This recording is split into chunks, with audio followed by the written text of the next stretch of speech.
Ladies and gentlemen, welcome to the Tim Dillon Show. I just got back from Romania. I want to thank the gentleman that paid me a sum of money to perform at his birthday party. But I was just there. We're talking about Russia, and we're talking about the problem we're in. We got a little bit of a problem now. We got a little bit of an issue because the American media, in their infinite wisdom, has been saying for the last 2 months that Russia has been losing the war, that Russia's a big pussy, and that everybody who lives in Russia can barely put two hands together to fight, and the Russian military is useless, and they've been losing the war. Now, apparently, that offended Putin, the leader of Russia. And the Ukrainians are getting really emboldened, which listen, we all want less war, right? I want less war. I don't want a nuclear war. I don't want to totally say that a nuclear war would be horrible, because I think there are a lot of people in our country who, through a lot of nice editorials, including one I talked about months on the show, were like, hey, it's a little bit of a nuclear war. It might not be the biggest deal. So I don't want to, listen, would a nuclear war have benefits? Sure. Everything has benefits. So I wouldn't want to completely write off a nuclear war as all negative. I'm sure there's positives. And they'll explain, the defense contractors will explain to you the positives of a little nuclear reset. That's why they're just saying tactical nukes. They're using these words tactical. It's not a big deal, it's tactical. It's a tactical nuke. It's a little nuke here and there, boom, boom, boom. But we're on our way there because Russia wanted these two regions. They wanted Donbass and the other one. The people there are majority Russian. They speak Russian. A lot of them are sympathizers with Russia. When Zelensky came into power, which is kind of like a CIA coup, he eliminated the pro-Russian party. So they had no representation politically. In 2014, Putin annexed Crimea, again, another kind of Russian region. And, now we have this thing where Putin has invaded the Ukraine to prevent them from whatever you want to say, whether it's joining NATO or whatever, he is basically going in there and saying, I want these regions that were Russian. They were Russian. I want them, and I don't want Ukraine to join NATO, which is expanded a bunch of times. And it's Ukraine's on the doorstep of Russia. He doesn't want missiles there. He doesn't want to. That's what he doesn't want. Okay. Now, yeah, is Putin a great guy? No. Let's go over all of the fucking qualifiers here about Putin, because people are going, hey, you're like Putin. Listen, he's a bad guy. Putin's not good. He kills people indiscriminately or whatever. If they're a threat to him, he kills them. He murdered this journalist, Anna Politskaya, we think, but he did. He does. Alexander Levchenko poisoned him with polonium.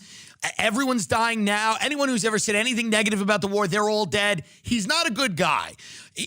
We get it. Don't mistake what I'm trying to say here. I'm not a fan of Vladimir Putin in the overall, appraisal of his character. What I am saying is that he wants certain things. Yes, would he like to reconstitute the Soviet Union? Sure, probably. Sure he would. But he's been very specific about what he wants in this conflict. And then the Ukraine and the U.S., we've been very general. We've been very vague and very big picture. He's been Donbass, the other one, find me the name of the other one. Donbass, the other one, respectfully, Donbass, the other one, and he wants that, and no NATO. And then our response is freedom. That's our response. Our response is freedom, Ukraine, Zelensky, love, nations, trans people, dance, the free, future, the children. And he's been no, Donbass and that other thing and no NATO. And then our response to that is here's a Ukrainian folk song and how dare you? It's and then Zelensky the other day goes, I'm not negotiating with Putin. This is one of my favorite things I've ever seen. He goes, we can have no negotiations with Putin because he's a leader with no future. It's who decided that? He has a future in Russia. The coups did not work. He's still there. I remember in the beginning, everyone's the Russians will turn on him. They'll kill him. They haven't. He's still there. He has a future in Russia. So now Zelensky is calling essentially for the removal of the leader of the country that has the largest nuclear arsenal in the world. Someone in our government has to shut him up. Someone in our government has to go, you can't do this. This is not appropriate to say that Putin is a leader with no future. How does this work out in everyone's head? Again, I'm not a geopolitical strategist. I'm not a genius. I'm a comedian. Am I right about a lot of things? Probably. Doesn't matter. Here's the reality. How do we see this working out? Russia taking the L, walking away. Putin looking at the elites of his country and going, yeah, well, I embarrassed us all. We couldn't even beat you. True classic. Guys, let's talk about T-shirts. Finding that perfect fitting shirt can be terrible. I swear, the thing is either way too tight, has a case of bacon neck, I don't know what that is, or just plain big and boxy. Luckily, True Classic wants to make every man look good and feel good. Tighter in the fit, chest, and sleeves to make your arms pop, and room in the torso to keep things cozy. Plus, all of their styles are super soft and pocket-friendly. So, guys, no exclusive. Get rid of those ratty T-shirts I know you've been hanging on to for years and get ready to upgrade.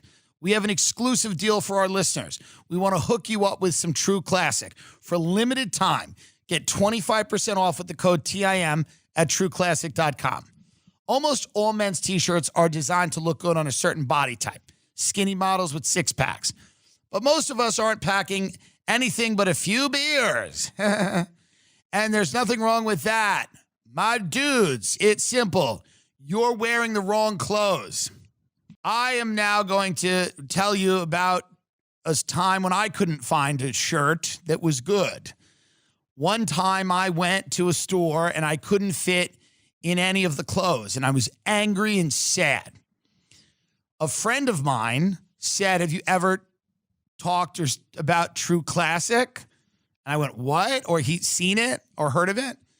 And I'm like, what do you mean? And he goes, well, they're more than just a T-shirt company. They have all the menswear staples you could need. They've got polos and workout shirts with the same flattering fit. Boxer brief designed to keep your boys feeling nice and comfortable. They make it super easy to build out your wardrobe, and you'll get top-notch quality for a great value. They have this pack builder on the website where you can custom bundle all of their essential products and save even more than the discount we're offering you today. Folks, get comfortable, get going, and upgrade your wardrobe with True Classic. Get 25% off at trueclassic.com with code TIM. Free shipping included on purchases over $100. 100% risk-free guarantee with a 30-day return policy. True Classic. When you look good, you feel good. Not always, but I don't know if he's a hardliner or not. The hardliners in Russia are the ones that are like, bomb the Ukraine, bomb them back into the Stone Age, which they're doing. They just took out like 40% of Ukraine's electrical grid. We were in Romania, and people were like, yeah, I was talking to this Ukrainian girl on Snapchat. She's gone now. Because there's but Russia's like, you keep saying we're just going to bomb you. Maybe our military's not good on the field, but that doesn't matter. We have all the missiles. That's what war is now. Everybody's like, the Russians can't even fight. It's like they have all the missiles. That's what war is not like, it's not a UFC fight. They're just going to go in there and level the fucking country until these people. And Zelensky, I don't know if he doesn't understand that or he thinks he's in a movie, but there's other people too, besides this guy, who they've basically said that, like, you know, Putin, if he goes, some of the guys step in. There's a lot of Russian hardliners that want Putin to turn up the heat. And there's a lot of people that feel like he hasn't done enough yet, you know? And so he comes out after they blew up the Crimean Bridge. He comes out and he just starts hitting Ukrainian infrastructure, blowing them to bits, shutting it down. At that point, we should just go, it's time for a deal. It should just be deal time. Zelensky should go, it's time for a deal. Let's cut a deal. We're sorry, you're sorry, we've done things, you've done things, let's move on. But instead of that, we are sending more money, sending more weapons, and marching towards nuclear war. We're doing nuclear war drills over the Donbas region of the Ukraine. We're maybe going to nuclear war over something called Donbas that we couldn't tell this guy to give up to Vladimir Putin. It's scary when you look at it. It's like actually scary. And I think a lot of people now are starting to go like, okay, like this has been a little much, but Putin's not taking the L. Russia's not going to take the L. It's just going to be a bigger and bigger issue. So if you hear, it says Russia has eerily warned the world global carnage could ensue if Western allies of Ukraine continue to meddle in their conflict. This is from a diplomat over there. They said World War III could be sparked if the West continues to intervene, and if a nuclear war was to occur, it would be, quote, catastrophic for all mankind. Should NATO approve Ukraine's bid to join, a top Kremlin official threatened global destruction. Alexander Venediktov, the deputy secretary of Russia's Security Council, said Kyiv is well aware that such a step would mean a guaranteed escalation to World War III. Yet NATO, no NATO for them. Like, this shouldn't even be on the table. They're not joining NATO. They're not joining. They're out. This is like, you cannot join NATO. Why? We're going to get nuked over this. We're going to get nuked over this. Can you imagine if you're sitting in your backyard and you get nuked over this shit? Over these two fucking regions in the fucking Ukraine. They speak Russian anyway.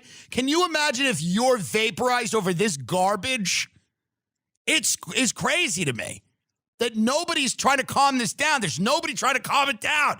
Everybody's like, Putin's a psychopath. He's holding the world hostage with nuclear weapons. He's sick. He should be removed. And then what happens when he's gone? Like, Russia, you shouldn't poke these people and put them in a corner where the only way out of it is a nuclear weapon. Give them a path. Give them a deal. Here's Donbass. Here's Crimea. Throw in another shithole. You get this too. Give him a third thing he doesn't even want. Give him another shithole. You get that. Give him Zelensky at this point. Now, this is going to get me in trouble. What if the United States teamed up with Russia? Because that's where we are anyway. We belong as the aggressor. We shouldn't be defending anyone or helping. Our job is to kill people and lie about it. So what we should do is just get Zelensky and deliver him to Putin. Deliver him to Putin. Give him Donbass and Crimea, because we got to make a deal. And it's not everyone's going to go, well, that's crazy. He's going to be tortured and murdered. Yes, unfortunately, yes. But we do have to move on here. We've got to move on. The show is taken, the Ukraine show is taking up a lot of attention, and no one really cares anymore. And every article now is just like, nuclear war is coming, nuclear war is imminent. Should we even stop nuclear war? Why would we even try to stop nuclear war? Let's just all get adjusted to the idea of nuclear war. Over this, over the Ukraine, over Donbass. Go to Donbass and hit image. And let's go all see what we're dying for.